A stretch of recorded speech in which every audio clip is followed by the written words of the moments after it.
最近咧，向華強啊同埋向太嘅遺產安排咧，衝上網上面嘅熱搜啊！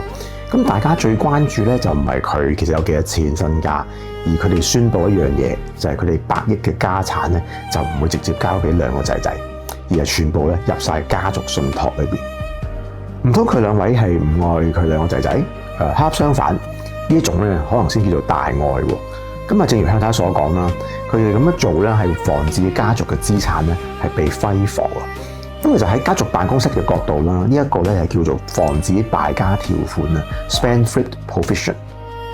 咁信託嘅好處咧就係資產嘅所有嘅權啦，同埋受益權咧係分開嘅喎。後人或者仔女啦就可以享有生活費，但係咧就冇權一次過咧去變賣佢嘅資產。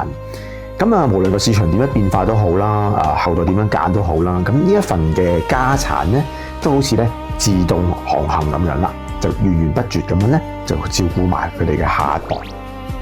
真正嘅財富傳承就唔係俾一嚿錢佢哋，而係咧俾佢哋一整套生存嘅系統。財富唔係俾佢哋咧揮霍嘅資本，而係咧守護家族嘅底氣。而你嘅家族底氣又準備好未咧？